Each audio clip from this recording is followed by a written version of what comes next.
in civil authority, it's like you're just rolling in one place.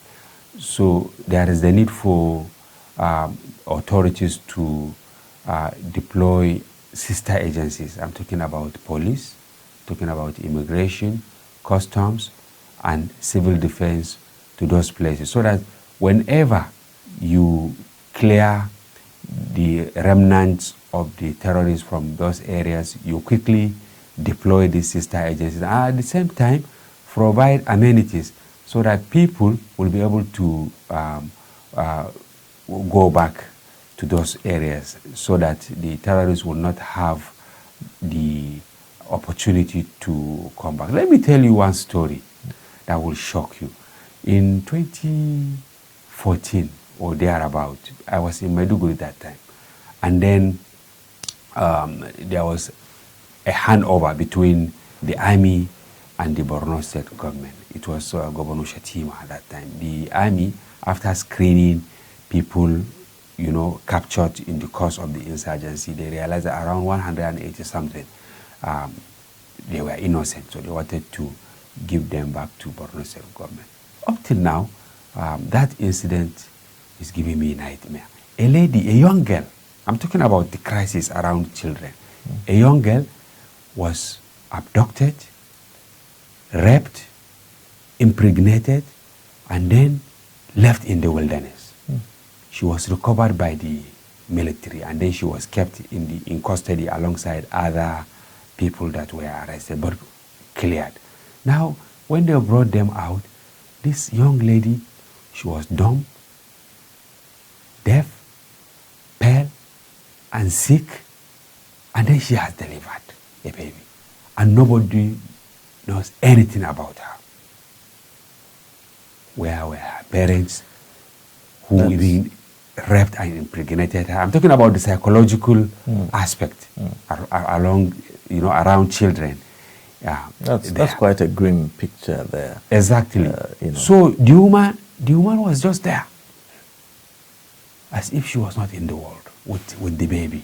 Now, if you put that side by side with the whole conversation about global peace, I mean, like we know today is International Day for Peace, how much have we achieved really in terms of peace building? Yeah, we've seen quite a number of some of these insurgents surrender their arms, but then again, beyond surrendering, also is another conversation about reintegrating them into the society. And on the other hand, you have other victims, of their attacks. Thank God today is World Peace Day, and I hope that we will not hear shooting in the northeast, in the northwest, in north central and other parts of Nigeria, especially the southeast, where we always witness the sit-at-home thing on Mondays. But for the northeast, significantly, there is peace, because years back, almost every day, in almost all the 6 states, maybe with the exception of Taraba, but Adamawa, Gombe, Bauchi, parts of Bauchi, Yobe, and then Borno, which was the epicenter then. Every day you hear of somebody killed. Every day. There was no day that somebody would not be killed or somewhere bombed and what have you. But you can see gradually it is becoming history. It is time for consolidation, and that is why we've started seeing these figures being reeled out by relevant agencies. But we should not take them lightly, because if you say you missed 300,000 children, it means a whole generation has been wiped out, and this will tell on planning in the next 10 years or thereabout. Because if you missed 300, this is the figure they were able to capture. Most likely there are others that have not been captured. Yeah. All right, then, let's take a look at the Nation newspaper this morning. And on the Nation newspaper, at the very top, the first story there says, government not interested in naming terror sponsors. That's a big story. You could pick a copy of the Nation to have more insight on that. You also have 1,182 cholera cases in 13 states within a week. The rider there says 61 hospitalized in Oyo. You also have, beside that, resident doctors reject court's return to work order. Recall that the industrial court has issued an order for the resident doctors to return back to work, but here we are saying that they are rejecting that order. Southeast pupils to sit for missed WAEC examination. And then you also have below the pictorial there, Buhari to push global COVID-19 vaccine equity at UNGA 76. Beside that, power shift splits north-south groups. Okorocha APC bound to zone power to south. And then you have the lead story, VAT row. Federal government directs remittance by firms to FIRS. And then you also have the rider, deadline for August returns expires today. You'd see LCCI, we are still confused. Let states grow, says Wike Gombe governor. We can't pay wages without our share. So you have at the very bottom there, anti-open grazing law takes effect in Lagos, 30 Yahoo boys held. So the conversation about VAT is still on. Surprisingly, I thought that we have moved on from there, looking at the court proceedings. Very unlikely. You know, the case, one leg, the Supreme Court, and then some of the states are pushing back, and then the federal government, maybe a kind of veto there, because if it directs companies to pay to FIRS, it's like asking the status quo to remain. So it's a dicey situation, and as we keep saying, while we look for adjudication by the judiciary, I strongly feel that political solution will be the way forward. That all interested parties must have to sit and then discuss it, and then be fair to one another, and then look at ways of making equitable distribution of the funds. That is the only way. And I can assure you that unless somebody brings another contentious issue, this VAT thing will continue to rage, maybe until elections. Yes. All right, there's a story here that got my attention about government not interested in naming terror sponsors. And that's on page 5 of the Nation newspaper. You have the picture of the Minister of Defense there, but there's no attribution as to who is saying that. Well, whoever said that, curious. You see, since the beginning of this insurgency in 2009, that time it was PDP in power. They were accusing the opposition. We don't even have the APC at that time, but they were accusing the opposition of perpetrating the insurgency, while the opposition figures were saying it is the creation of the ruling government in order to depopulate a certain section of the north. But did the insurgency started in 2009? No.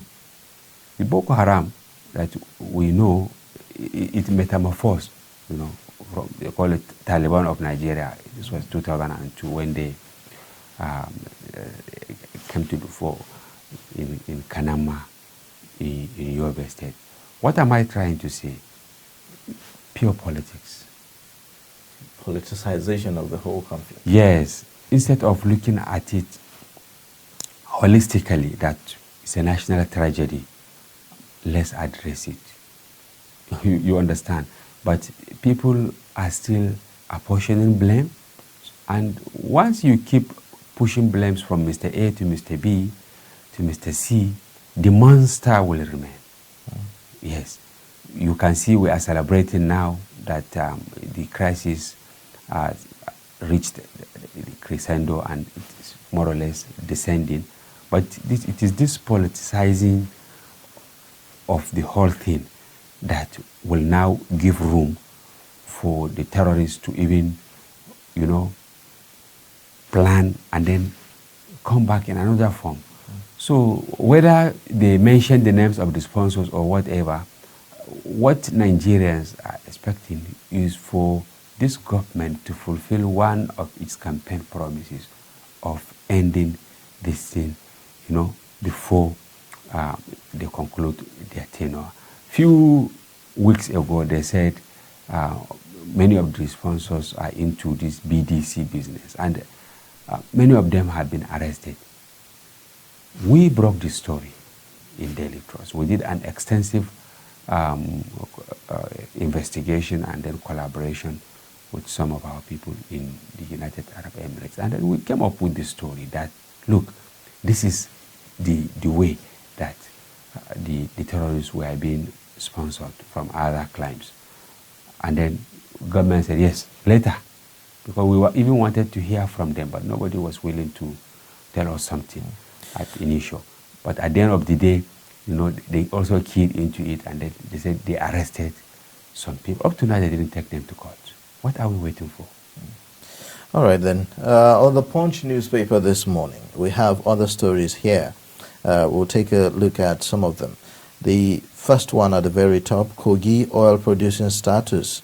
Enugu's exclusion from 13% derivation injustice, says Ohaneze State. That's on page 2. You also have Nigerians spend 2.33 trillion naira on petrol in 12 months. That's according to the NNPC. Nigerian diplomats assault in Indonesia closed. Recalled envoy returns to Jakarta. You have also, it's compulsory for Nigeria's businesses to accept Naira, e-Naira, beg your pardon. That's according to the Central Bank of Nigeria, Godwin Emefiele. The lead story on the Punch newspaper, Apapa gridlock persists, Lagos blames NPA, man laments losses. And you'd find the rider there saying NPA closes gates to trucks without reasons. That's Sanwo-Olu's aide. Manufacturers urge government to develop ports outside Lagos, and also businesses losing billions of naira to ports congestion, as LCCI says LCCI. You'd find also beside that APC will be divided if it zones presidency to the north. That's according to Okorocha. After 4-year remand, Lagos pastor accomplice rearranged for beheading boy. Oyo PDP dismisses party leaders' plan against Makinde. At the very bottom, you have herders with guns risk 21-year imprisonment as Sanwo-Olu signs bill. Father arrested for impregnating 19-year-old daughter. Suspect blames devil. Presidential panel sells 7-story FRCN Lagos building for 100 million naira. And there you have the pictorial there showing you President Muhammadu Buhari receiving briefing from senior government officials, I believe yesterday in New York, when he went for the 76th UN General Assembly there. So, well, interestingly, what do we know so far? What are we to expect, from this presidential visit to New York for the 76th UN General Assembly? Leaders meet there every year. Here in Nigeria, we almost every year receive articles on takeaways from the meeting there. I don't know what the president will tell them this year, but I think it's time for us, not only in Nigeria, but in other countries, to start reviewing the deliberations by leaders, because it's not just to meet, discuss, and everyone to present paper and then disperse only to meet next day. I'm not condemning it, but I think we should always ask questions as what did they discuss and what are the implications to our domestic affairs. So we hope that the president will strongly make case for Nigeria to see how maybe we will, improve our trade, because that is the only way to restore the value of the naira. Yes, I think this is the concern of Nigerians now. Talking about improving our trade, it appears that the issue of Apapa gridlock has continued to be a problem for business owners across the country. Yet we are seeing also the Lagos state government is blaming the Nigerian Ports Authority, and MAN is also lamenting losses experienced as a result of this Apapa gridlock. We have seen visits by the Lagos state governor some time ago, and even the Minister of Works and Housing, a couple of times have paid visits to those areas with regards to how to decongest that route. What exactly is the problem there, and why is it that it's been so difficult to manage that? Corruption. You see, at the time, the president mandated Vice President Yemi Osibanjo to lead a kind of task force to see how they will address these genes called Nigerian ports or Apapa or whatever. But up till now, but if you were to interview any of the leaders there, they will tell you that no, what happened yesterday was not true. Because that is the way some people are getting money, through the dubious means. Because they said they have provided parking lots outside Lagos. They put some sophisticated machines that will be calling the trucks, that you will only go there when it is time for you to take the containers and then move on. But why are we still having the problem? They said, okay, it is the road. Part of the road have been fixed. We are still having the same problem. And then they even said it is because the road is congested, Lagos is too busy, and then they started building the rail so that, through the rail tracks you will take many of the containers out of Lagos to other places.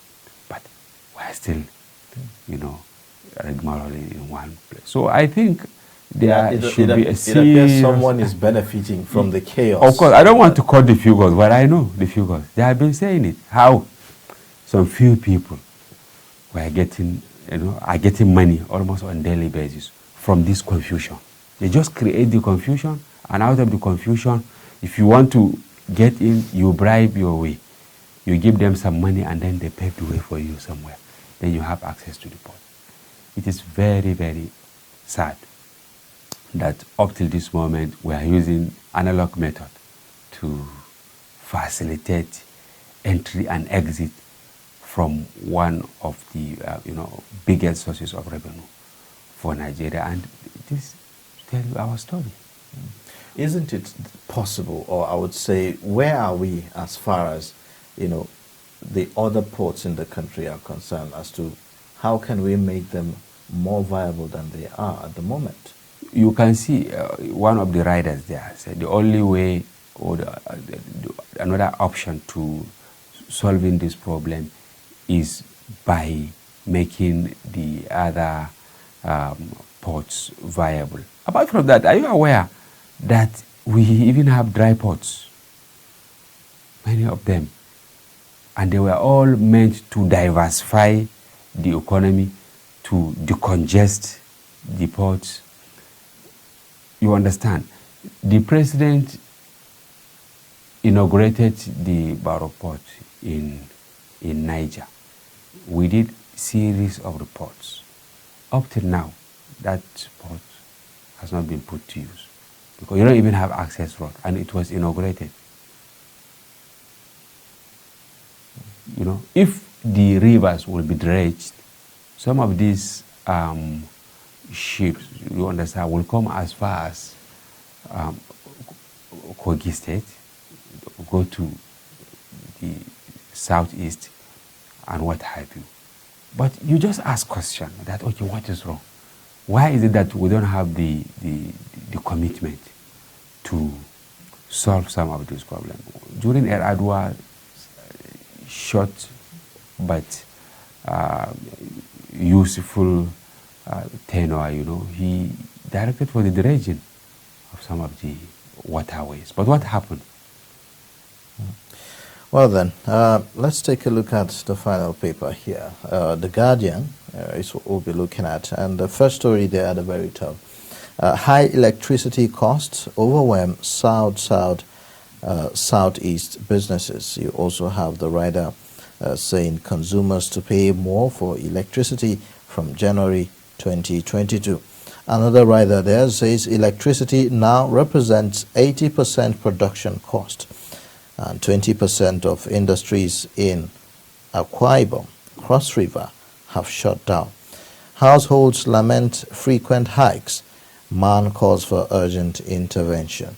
You also see the pictorial showing you President Muhammadu Buhari's visit to the New York when he landed. And you also find the story below there. Buhari arrives New York to push vaccine equity at UNGA. At the very bottom, you have soldier 42 fleeing terrorists die in Niger Gondwell. You would also see Mustafa reaffirms government's seriousness on mandatory vaccination of civil servants.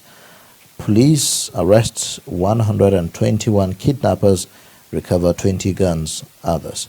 You also find Okorocha says Northern presidency in 2023 unreasonable. These are some of the stories. It appears that quite a lot of odds against our business owners, like the story here on The Guardian, you know, talking about electricity cost.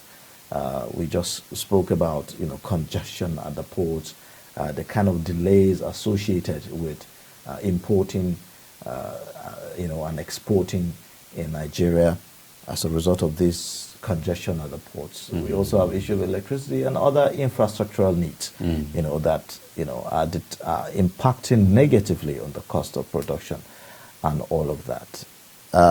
If you look at the issue of power, how far have we gone really? Or we are just where we were? Very tough. We did a report on Sunday at area market in the southeast. Traders lamenting that within some months they spent around 1 billion to generate power, and these are small and medium enterprises. If you go to Kano, you go to Sabangari, there is what they call Maja, meaning, you know, some traders will come together and then have a pool where they will be contributing money to power their generators. If you go to Kaduna, it is the same thing. If you go to Lagos, it is the same thing. So government must be serious about electricity, honestly, because that is the only way to bring down costs of goods and services. Without electricity, we are bound to fail. So it's a general problem. Not to talk about residents who pay, you know, hugely without getting the necessary hours, you understand, for them to be active, for them to produce. In some places, they don't even talk about electricity. They have gone far beyond that. They are talking about other components that will make life much easier. Yeah. But here we are, over 60 years of independence and we are still battling to have electricity. We just have to make it a matter of priority. All right, there. Thank you so much. We have been speaking with the general editor, Daily Trust newspaper, and he is a newspaper reviewer for the day on Daybreak Show. Thank you so much for coming and sharing your thoughts with us. Thank you very much. Yes. Now we move on to the next segment on the show, which is going to be our discussion for the day. We'll take a quick break, and then when we come back, we'll take a look at what are the issues that we're dealing with. Today is International Peace Day, and don't forget that. Please stay with us. But in a situation where you find that they must look at the same, not necessarily tribal or regional. but I have said that.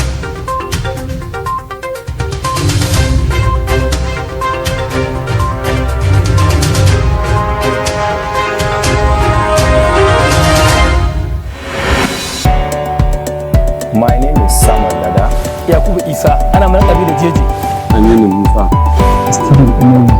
A wannan harkar ce muke ɗan samun abinci, an muke taimaka mu wasu da yawa. Looking for private jobs. Sometimes you get employed and the process of payment, you undergo some kind of stress.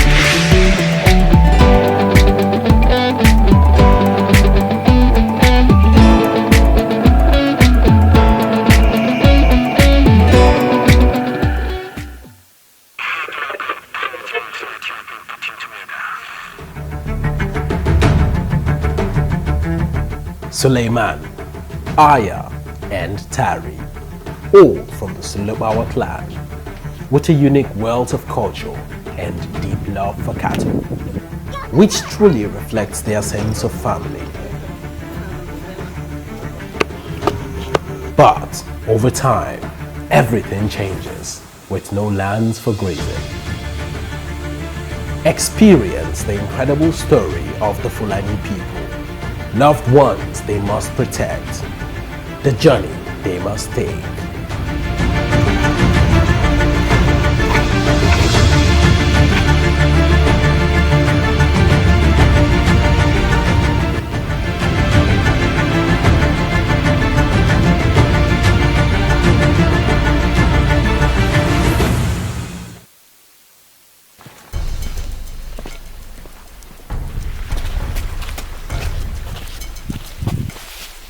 This is the spot, a marking signifying the starting point of the dam. No chobri, no sare, 40. No compensation has been given to any community member, and no place has been earmarked for their relocation. Since why they go, they never come back.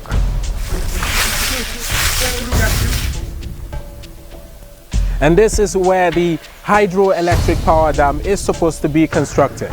But for many years, the story has remained the same.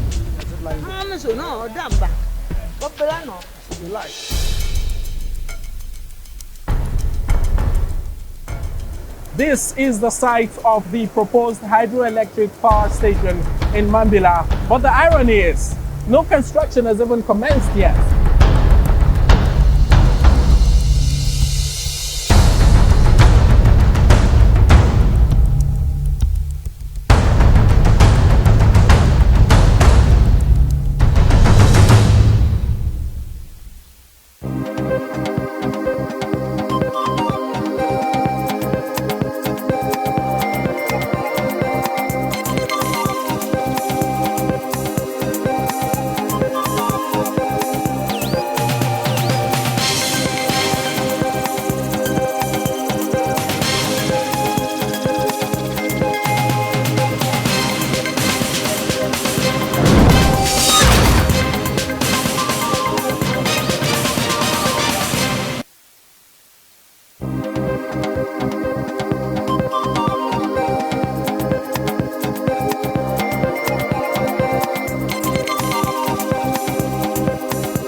Get latest updates on current topical issues and breaking news by downloading the Trust TV mobile app on your Android devices. Go online, click Google Play Store, search Trust TV, install the app, and get doses of unfiltered information on happenings all over the world in your pocket.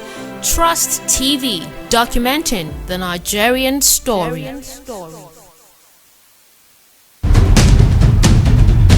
African fabric is finding its way to the global stage.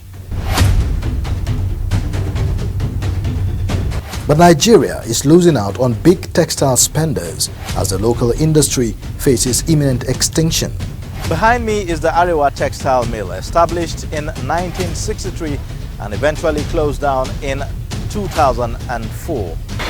From over 180 textile mills in the 70s, only about 25 mills now operate at less than 40% capacity. I'm an employee of Arewa Textile PLC before it closed. After a month, I was just like a madman. In a day, they laid off 4,500. The once thriving sector struggles to compete with an annual import of $4 billion. Smuggling is the order of the day. For manufacturers, we cannot compete. We visit the nation's textile hubs to seek answers to why the sector has failed to return to its glory days despite government's intervention.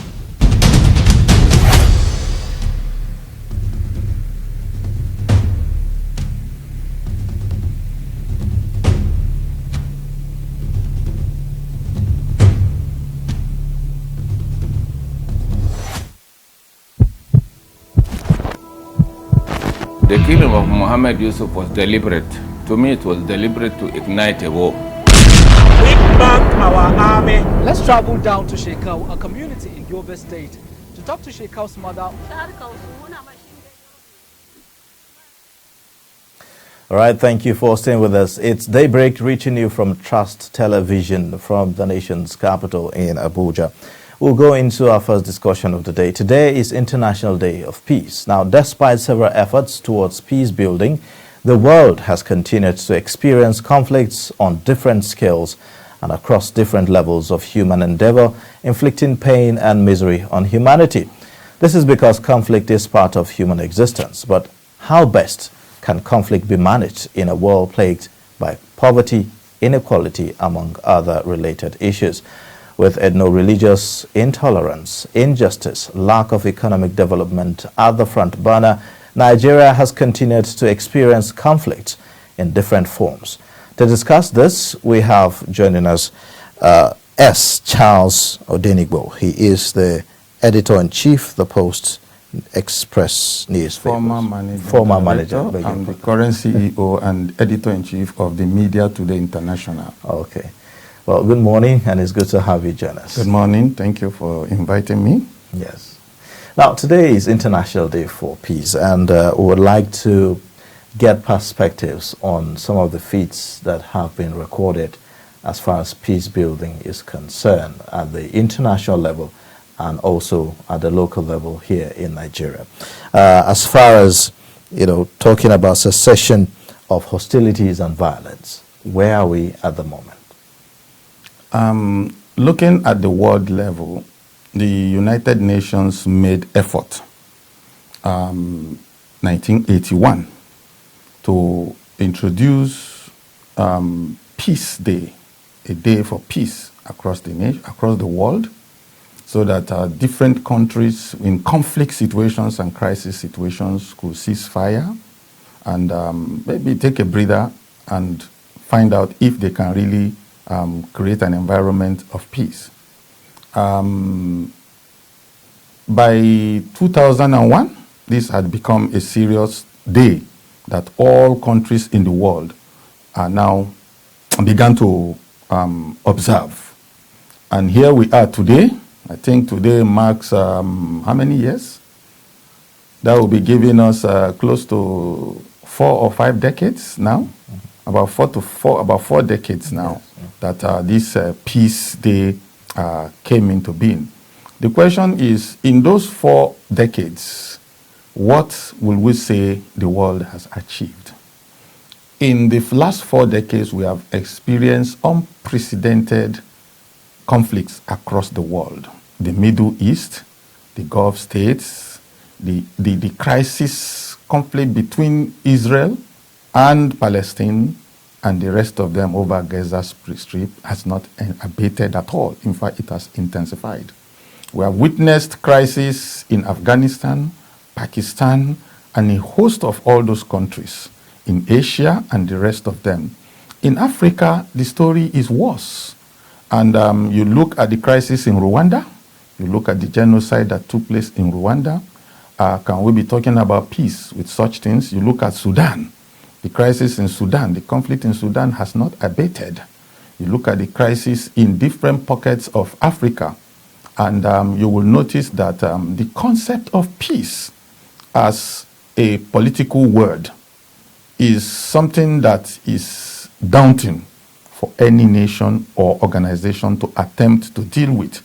Because you must understand context very well before you begin to deal with the issue of peace.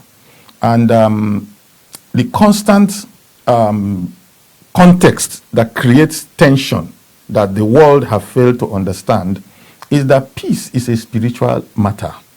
Peace is something that only God can give a man, and that man must be in tune with his God. Peace is a fruit of the Spirit. It is not something you do with your power. It is not something you do by do's and don'ts. It is something that comes as a result of your relationship with the Almighty God. Would you say that that's part of the reasons why some of the peace agreements and, signing of political agreements haven't yielded results in the past? Like I told you, I said that if you follow the issue of peace, you will notice that it is a spiritual concept. And that, like you asked me now, it is part of the reason why efforts by several organizations have failed, several countries have failed. Because when you have peace, it does not mean that there is no trouble. When you have peace, it does not mean you are not owing your landlord or your workers or business is not having problems. You have peace because you are at peace with your maker, you are at peace in your spirit, your soul, and your body, and it helps you to be able to address whatever situation might be confronting you in a manner that you can surmount it, you can solve your problem. But when the person is not balanced, spirit, soul, and body, and you make effort to address crisis or conflict, you are definitely going to have problem promoting peace. Because peace promotion begins with understanding the issues that divide societies and people. And now you need to understand the power relations underpinning those divisions so that you can now begin to build blocks, models that you can use to address them. Has the United Nations succeeded? The answer is no. We have had peacekeeping forces in different parts of the world. Nigeria has participated in many peacekeeping projects of the United Nations. Peacekeeping is going on in Sudan. You have Ethiopian soldiers, you have Nepal soldiers, you have Pakistani soldiers, Indian soldiers, and a host of them helping to keep peace. You come to Nigeria, United Nations is trying to also help in the Northeast and a couple of them. The question is, these peacekeeping forces, have they succeeded? Well, now we have seen, several efforts. Part of the reasons why some people have said that, look, why we're having more and more conflicts is because of the arms proliferation that we are experiencing. The United Nations, some years back, launched a campaign called Silencing the Guns. And but we have seen more people armed now than before, according to data showing that in Nigeria alone, we are talking about, millions of guns in the hands of unauthorized persons. The president gave an order some time ago that, look, shoot at anyone carrying AK-47, shoot the person aside. How much of results have we seen? We are back to where I began. In our introductory part of this program, we looked at the world scenario, and we discovered that the issue of peace have eluded the United Nations, have eluded America, United States of America. The recent movement of the troops out of the Afghans The Afghanistan experience of United States of America tells you that it is something that is nebulous. Anybody trying to address peace physically from the physical realm is going to face failure from beginning. So if you look at arms proliferation and the rest of them, before the world got to where it got to today, we have always known that one of the basic things of every human being, one of the basic needs of any human being, apart from shelter, apart from food, is security. And human beings over time have attempted to produce weapons that they will use to defend themselves. Number one, in case of animals attacking them or other tribes attacking them, or they use weapons or equipment to go and hunt or provide food for themselves. So you will notice that with that formation of security for human being, over time the weapons have become more and more sophisticated. Not only because they want to fight war, but for self-defense. A man that knows that he is capable of being attacked will look for means of defending himself. And now you come to Nigeria, over 30 to 50 million small arms are in circulation. There was a time one man imported a container load of equipment, of weapons, guns and the rest of them in this country. The story died down when DSS arrested him. What happened to the container, we do not know. Now, if you say shoot at sight anybody carrying AK-77, in some media I have addressed this issue as a lawyer, and the president means well because we are facing serious crisis. But has it abated? No. Instead, what we have witnessed is that it has escalated beyond even the understanding of the government. Now, the armed forces of Nigeria is always called upon to help Nigeria in the face of all these crises to bring about peace in every society. Now, you will notice that the cause of all these conflicts or crises are simply ideological. They are things you mentioned. Poverty is a state of mind. Ideology is a belief, is a fundamental belief. Can the bullet of police or the army kill an idea in a man's head? No.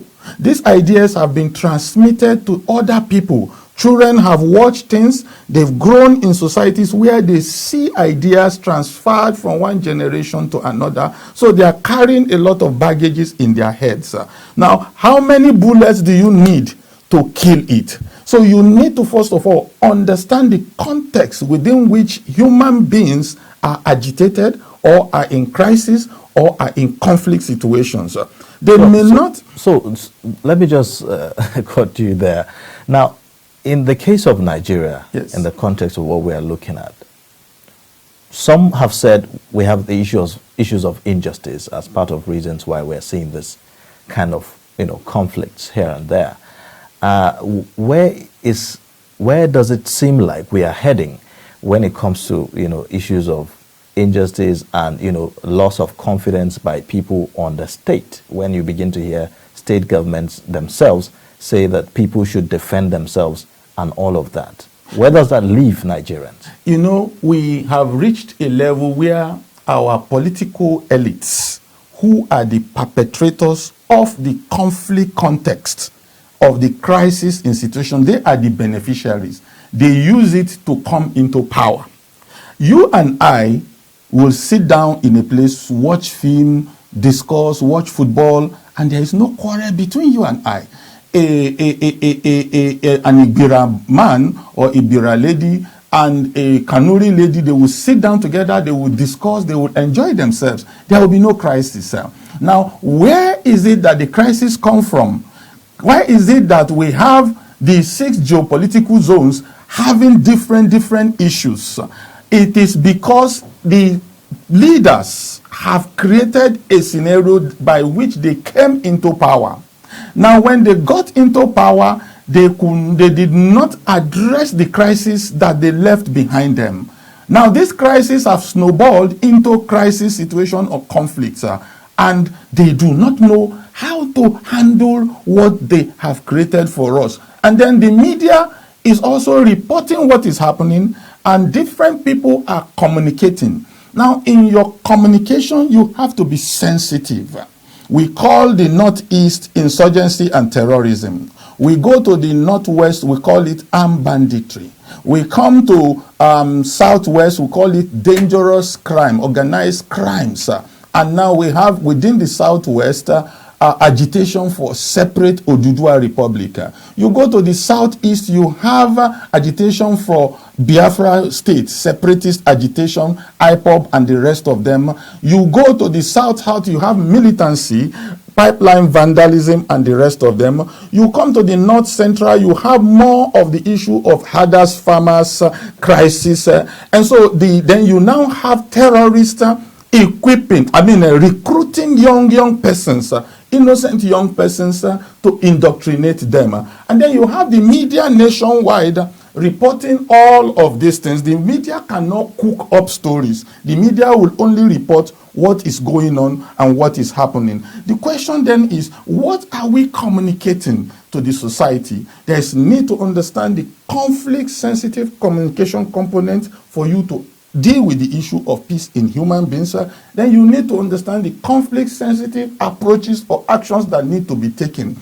The question is, if you brandish injustice, is it social justice you are looking at or legal justice? Legal justice is always obtained. Social justice is the missing link. And social justice is the responsibility of the government, the executive, and the National Assembly to provide social justice through legal legislation and policies. Are they doing it? They are not doing it. So what do we need to do now in terms of approach? Looking at, both the military and, the angle of the social angle of, solving this problem. Now, talking about kinetic and non-kinetic when you come to, all those non-kinetic, they are simply English words that the local man does not even know what you're talking about. Now, the armed forces is the only institution in Nigeria that is not divided. That is why Nigeria has not failed as a state. When you come to determine when a state has failed, you will first of all check, is the military divided? The armed forces of Nigeria is united. There is no crisis within the armed forces. The judiciary in Nigeria has been perverted by the political elites. They've destroyed it. You go to election petition tribunals, you go to pre-election matters, the judiciary has been compromised by the political elites. Are you following me? Then you come to the executive aspect of the country. It is in a mess, in shambles right now. It doesn't know what to do. You go to the National Assembly. Nigerians perceive the National Assembly as the most insensitive institution in the country. They do not know how to communicate to Nigerians. They do not know how to legislate in a way that will be perceived as acceptable to every part of Nigeria. The legislations are always skewed. You look at the Electoral Act amendment, Nigerians are not happy with it, but the National Assembly does not know how to communicate in a sensitive manner that they can calm the people down. Now, the media is even the worst among all of them, because the media does not understand standard of practice across different institutions and how they operate. Nigeria has never been more divided than we are today. And the only institution that is still standing is the military.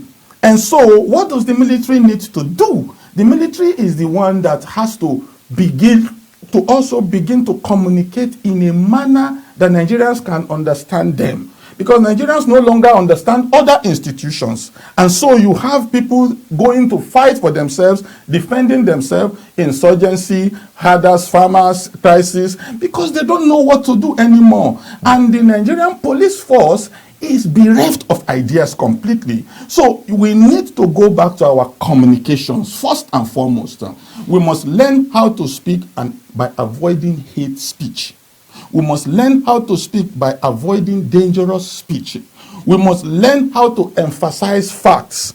Is the media emphasizing fact? Because whichever way you look at it, media reports bandits, media report terrorists, media projects carries all the video that goes viral. It's the media, whether social or the conventional ones. I'm coming. You avoid labeling. We label Fulanization, Islamization. It's labeling. Now, all these things are things that are perceived in the mind, and it does not allow the Nigerian person to have peace any longer. Very few Nigerians can sleep with their eyes closed. The man that said he can sleep with 2 eyes closed were abducted by bandits recently, one of the senators from the South. You have to respect culture. We do no longer respect culture in Nigeria. We have to be gender sensitive in anything that we are doing. We have to be socially inclusive. We have a minority dominating the majority, and the majority feels excluded, so it becomes to your tent, O Israel. Then you have the issue of bridge building. These are basic things that we need to understand in the language. It is about language of construction. How do you perceive somebody? How do you perceive this situation? The appointments in Nigeria, they are perceived to be skewed towards one side of this country. So we are divided along north and south. We don't see ourselves as a Zaria boy, a Jebu, coming, the Kaba, the Ibira, the Igala, the Idoma, the Igede. We just lump it up as north and south. But that is not our problem. Our problem is that we have been divided by the political elites who are benefiting from the conflicts and the crises that we are facing. So in 1 minute, what would be your message to Nigerians now that we've identified that, look, there's a whole lot of division, which is responsible for the lack of peace in the country? Yes. In 1 minute, what are your expectations from Nigerians, well-meaning Nigerians? We don't have well-meaning Nigerians anymore. We need to, first of all, look out for credible, responsible, respectable Nigerians who can intervene. Where are they? Because we are facing hostility in Nigeria. We are facing prejudice in Nigeria. We are facing apartheid in Nigeria. We are facing ignorance in Nigeria. Now, you are talking of well-meaning Nigerians. They don't exist, because we need to, first of all, profile who is a well-meaning Nigerian. It is this well-meaning Nigerian, especially the armed forces of Nigeria, that can help in this situation, not with the bullet, but by changing hostility to what? To sympathy. The second thing we need to do is to change prejudice to what? To acceptance. Then the third level is to change apathy to what? To interest. And then finally, we change ignorance to knowledge. The moment we can change negative situations to positive situations, we can make progress as a country. All right, thank you so much for coming on the program. We've been speaking with Els Charles Odenigbo. He is the CEO of the Media Today International and also the former editor-in-chief, the Post Express newspaper. We appreciate your coming. Thank you very much. Yeah. All right, we'll go on a quick break, and then when we come back, we take a look at other dimensions of this discussion. Please stay with us.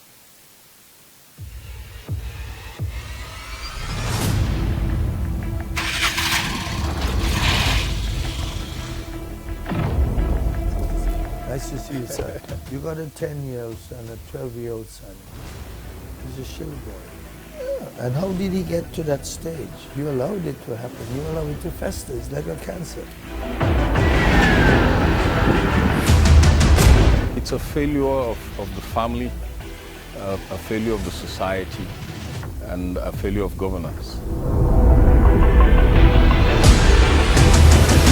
We are still going into some other hideouts to see if any apprehensions will be made tonight.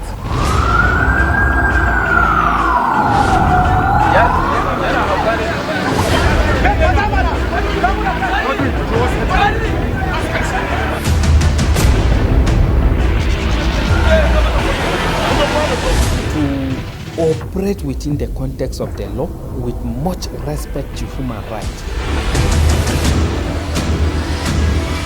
You get them?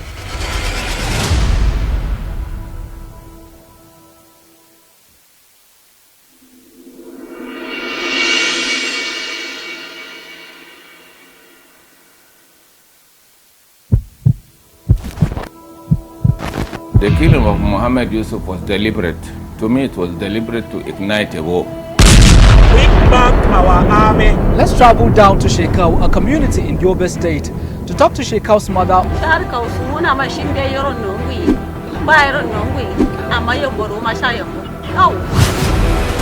think there is an element of proof that Abubakar Shekau is indeed dead this time around. You have Boko Haram, your children are Boko Haram, every household has Boko Haram.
All right, thank you for staying with us. It's Daybreak reaching you from Trust Television from the nation's capital.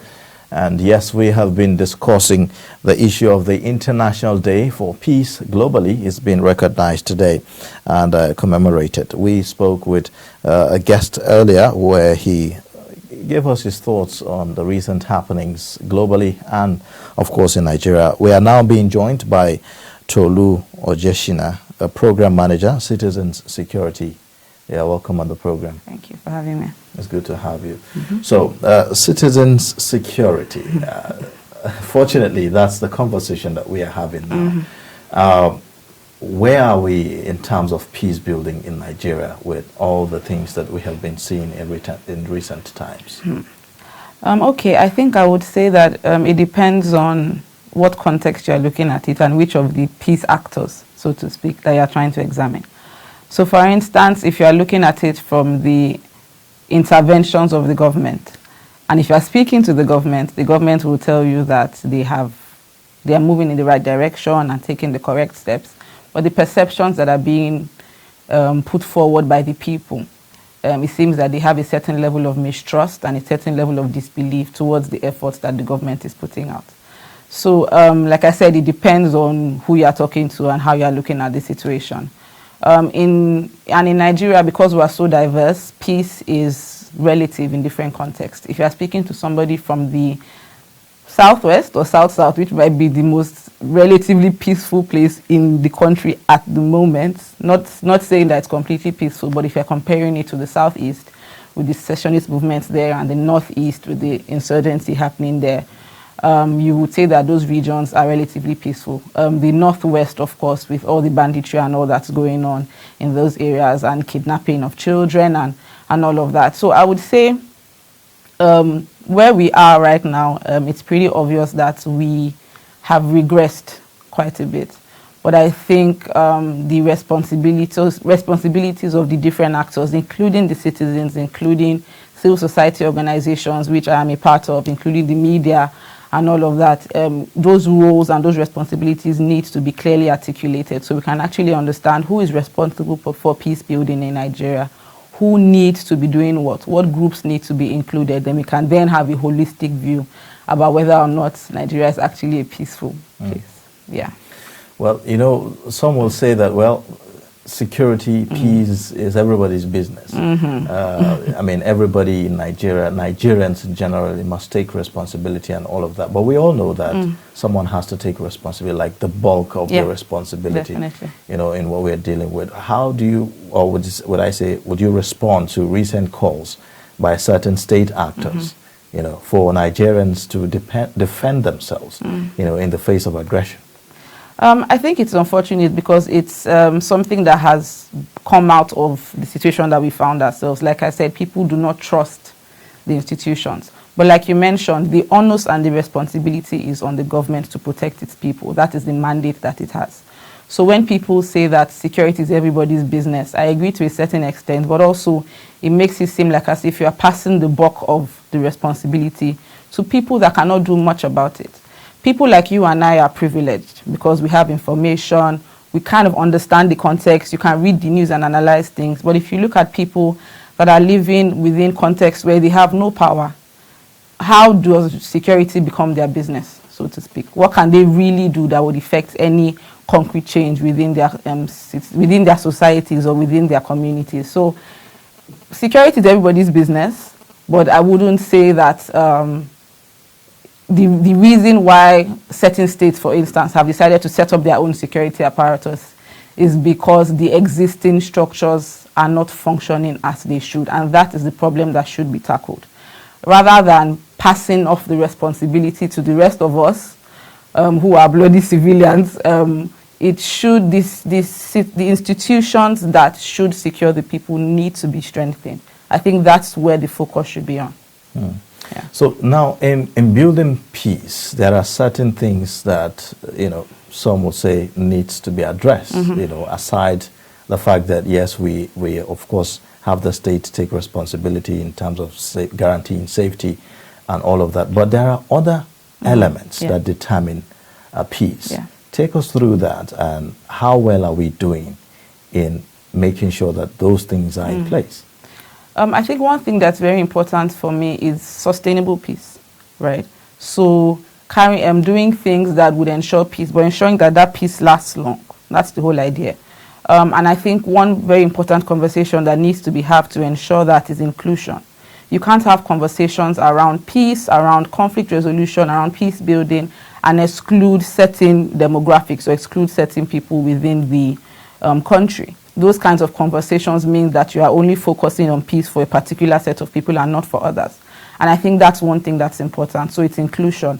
And I work with Partners West Africa and Nigeria, we're a civil society organization, and one of the things that we talk about is gender inclusion. You can't have conversations around sustainable peace without involving women. And a lot of the time, those kinds of conversations are had and women are excluded. Even at the basic level, at the community level, when there are conversations around, oh, okay, there's a problem within the community, how do we fix it? And all the people in the room are the men in the room. But we know that in Nigeria, at least 50% of the population is women. So these are some of the ingredients that must be put in place to ensure that this peace thing that we're trying to achieve is something that is sustainable and something that can be taken seriously. You can't talk about peace within the country and exclude persons living with disabilities, for instance. They are a major group. They are a group that are large in number and have grown because of various reasons, including conflict. So you have people within the Northeast that are now living with disabilities because they have been affected by the conflict, right? If you're having any conversations and you exclude them, you're excluding an important perspective. So one of the ingredients, like I said, is ensuring that there's inclusion. There's gender inclusion, inclusion of women. And it's not just a Nigerian problem. The United Nations that set up the International Day of Peace also understands the importance of inclusion of women. So there are different agendas and different security resolutions from the United Nations that look at promoting the participation of women in peace building, especially within conflict-affected regions like Nigeria. So how do you see this, recent conflicts, impacts on, these demographics you just highlighted? People living with disability, women, children, and all of that. How do you see, the current situation in terms of security impacting on their lives?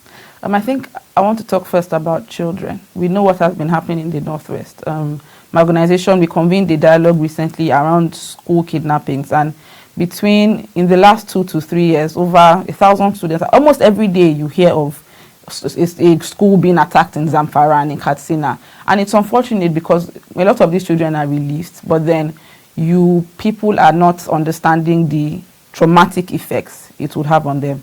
So now you are traumatizing a generation, a future generation, and they are already exposed to things that really at that age they shouldn't be exposed to. Like I said, a lot of us are privileged. My upbringing was nothing like that. I went to school, I went back home, I went to university, I got a good job, and then, that's it. But then we have children within those areas that are being traumatized because of the security situation. And it's unfortunate because children cannot defend themselves. Since they say security is everybody's business, children can't defend themselves. All they want to do is to go to school and to learn. So the effects there are multiplier effects to it. You speak to certain communities in regions like Kaduna State, and you hear parents say things like, I'm not going to send my daughter to school because I'm afraid that if she goes, she will not come back. Same thing in Northeast because of what happened in Chibok and in Dapchi and all of that. So there are multiplier effects. First of all, it's reducing the level of education that we have in the country because people are afraid to go to school, and justifiably so. Because every other day now, children are being kidnapped, even students within tertiary institutions. So there's that effect.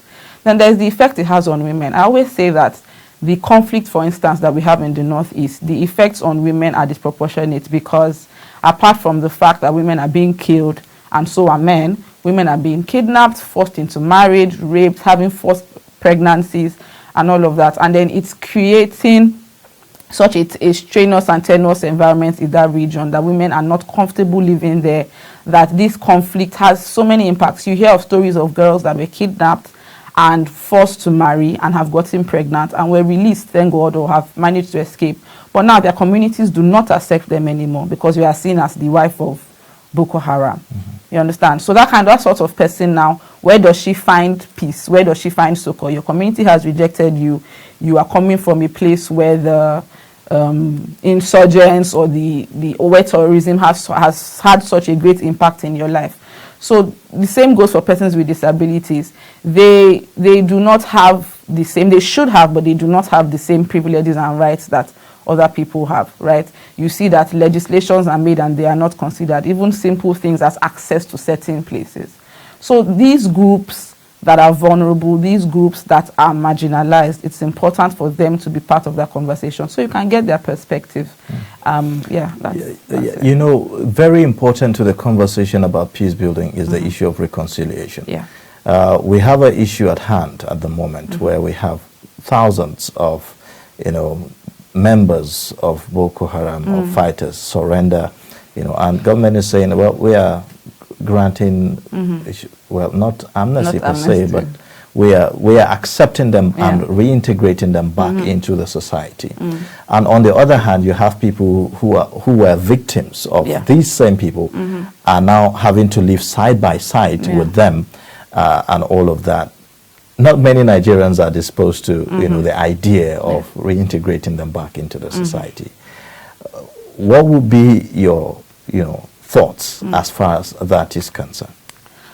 It's a tricky situation, but I think there has to be a way to balance both sides, and that's where the concept of transitional justice comes in. If you intend to provide some level of amnesty or some level of I've forgotten the word I'm looking for, but a way to be able to de-radicalize these people, you also have to ensure that the communities that they have impacted negatively are also given reparations, right? So you cannot get a group of former insurgents and de-radicalize them and then send them back to a community that was ravaged and has not been rebuilt. Send them back to a community that people lost their lives, people lost property, and there have been no forms of reparations given to them. There has to be a balance on both sides, and I think that's where the challenge is coming from. So there are certain people that are of the school of thought that amnesty is a form of reward for people that do bad things in Nigeria. I've had conversations with people where they say, look at how we started in the Niger Delta with the amnesty program. So you see young men that are disturbing the society, so to speak, and then they are given these opportunities. Meanwhile, the people that are there, that are living peacefully and not given those opportunities. So people are looking at that balance that, okay, so do I need to be involved in some level of violence or some level of confusion, causing confusion within my community to be able to get the basic human needs or basic human rights from my country? So there has to be a balance. You cannot push for the radicalization and push for reintegration of Boko Haram, previous insurgents, without fixing the communities that they will be returning to. There has to be a level of reparations for those communities. Communities need to be rebuilt. People need to have their lives back. That is the only point at which the government can confidently say, okay, let's have this conversation. If not, it's continue to go around and around. There's the Operation Safe Corridor, right, that the military is running. So they will finish running the Operation Safe Corridor. These insurgents can't stay there forever. They have to go back to their communities, and it's very possible that the communities will reject them. So there has to be a way of, and apart from the formal reparations, but a way of trying to rebuild community resilience within those areas. So putting in structures and mechanisms that would allow people to heal from what they've experienced and then receive insurgents back. All right then. Well, we will go on a quick break now, and then when we come back, we'll continue the discussions. It's Daybreak on Trust Television. You don't want to miss the rest of the show. Please stay with us. My name is Samuel Dada. Yakubu Isa. Ana mana kabila jeji. Anyani Mufa. A wannan harkar ce muke dan samun abinci. An muke taimaka mu wasu da yawa. Looking for private jobs. Sometimes you get employed and the process of payment, you undergo some kind of stress.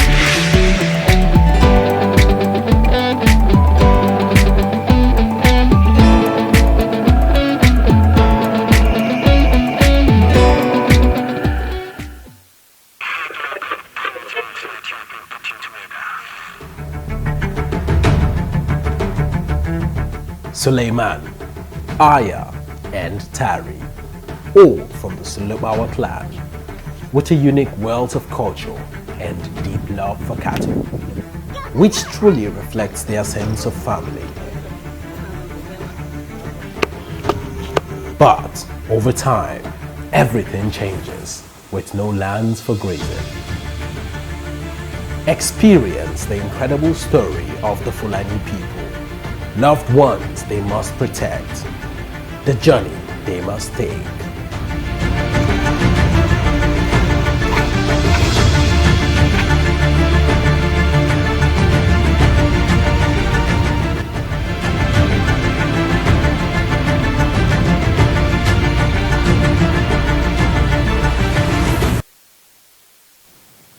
Thank you for staying with us. It's Daybreak, reaching you from Trust Television here in the nation's capital, and we've been discussing the issue of peace building. Today is International Peace Day, and we are looking at the different dimensions to the conversation of peace, especially here in Nigeria. We've been speaking with Tolu Ojeshina, Program Manager, Citizens Security, and she's right here with us in the studio. Now, what are some of the expectations here when we see repentant Boko Haram fighters go back?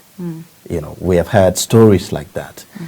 We have heard stories like, well, we are dialoguing with bandits, and then after dialogue, they would say, well, they have repented, and then they go back to it. How do we handle this kind of situation in terms of peace building? I think we can't look at that situation in isolation. It has to be looked at within the broader sense of the challenges we have with governance in Nigeria. So we have a lot of challenges as regards to the economy, a lot of challenges as regards to good governance, and the fact that people do not trust the institutions that are supposed to be managing the country. So if you have repentant Boko Haram fighters or repentant bandits that have been de-radicalized and are going back to a society that really has no opportunities for them, I think it's evident to say that they would go back, right? So the point I'm trying to make is that we can't look at it as, oh, this is a problem in isolation.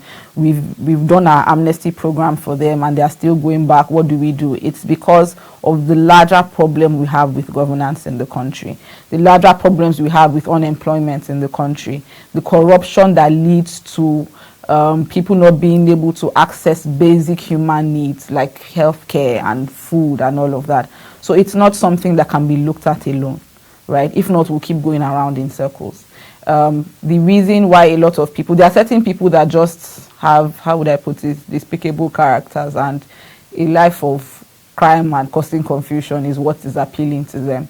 But there are certain others that get into these sort of things because of various reasons, including financial reasons. You hear some people talk about the fact that the Boko Haram, the situation that's happening in the Northeast, for some people is birthed from the fact that they feel like they are marginalized, there are no opportunities for them, therefore they found a group of people that they can relate with and that they can be able to generate some money from, right?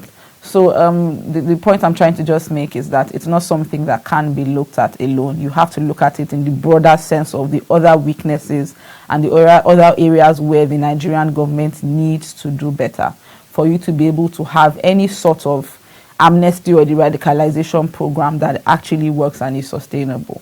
If not, you are spending funds, because running those kinds of programs are not cheap. There's a whole conversation right now around the NDDC and what happened in Niger Delta and the amounts of funds that have vanished. And if people hear that, it makes people become a bit disillusioned, because you're like, okay, this was a program that was set up to be able to fix a conflict that was happening in our country by de-radicalizing the people that are causing this conflict. Then you hear a few people have taken this money and used it for other things. You can imagine the kind of perception that people get. Yeah. All right. Now, how important is the role, and this is the last question that we're asking you, so you find a way to round up. How important is the role of civil society organizations and NGOs in these processes of rebuilding and restoring communities that have been devastated by, attacks of bandits and, Boko Haram and all that? Yeah, civil society organizations, very similarly to the media, are a voice for the people. So they engage directly with the people and understand the people's concerns. I'll use the instance of my organization. We work with local communities in the Northeast in building resilience, in understanding their security challenges, and then helping them dialogue to be able to profess solutions to those challenges. So civil society organizations are able to engage directly with the people and understand the different contexts.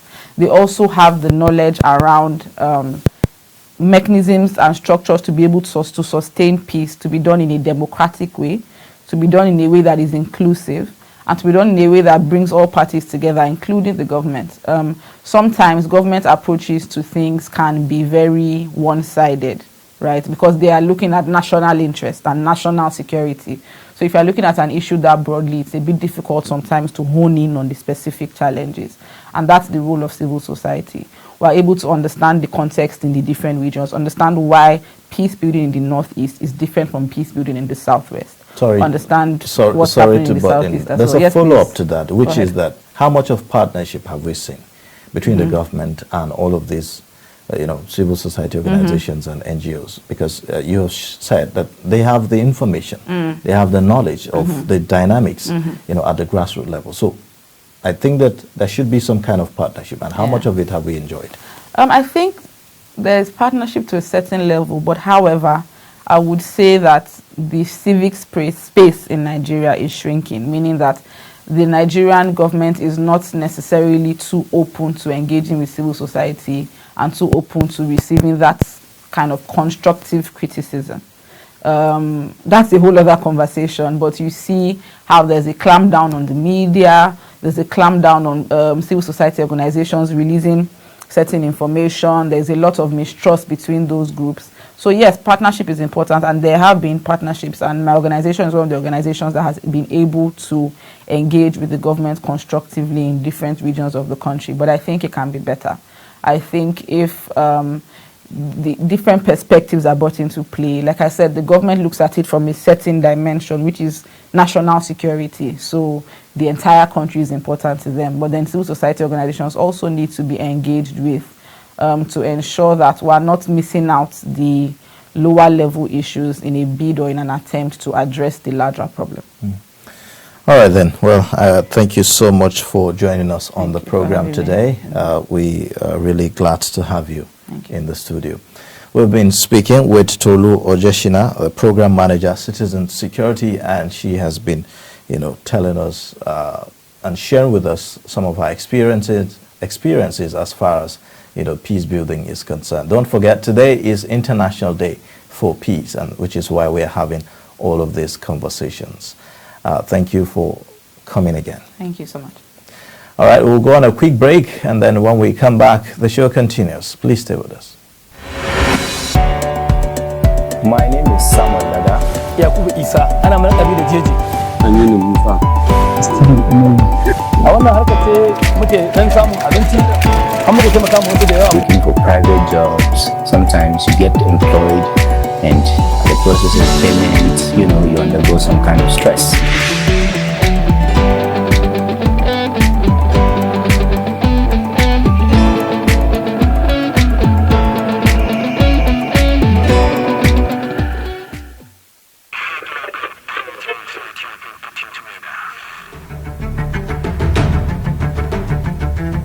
Suleiman, Aya, and Tari, all from the Sulubawa clan, with a unique wealth of culture and deep love for cattle, which truly reflects their sense of family. But over time, everything changes with no lands for grazing. Experience the incredible story of the Fulani people. Loved ones they must protect, the journey they must take.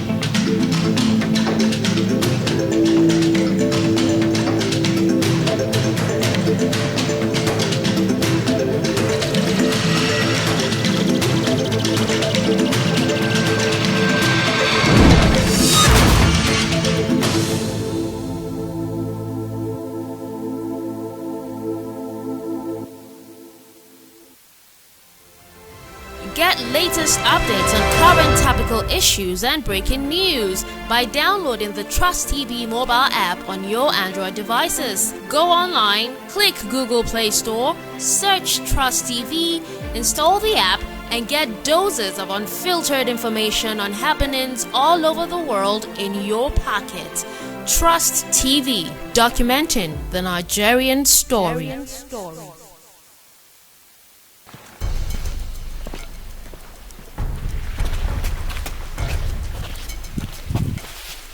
This is the spot marking signifying the starting point of the dam. 40. No compensation has been given to any community member, and no place has been earmarked for their relocation. Since why they go, they never come back.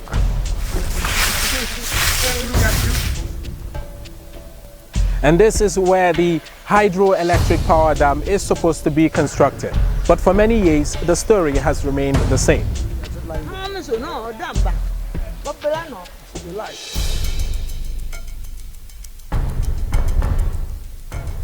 This is the site of the proposed hydroelectric power station in Mambila. But the irony is, no construction has even commenced yet.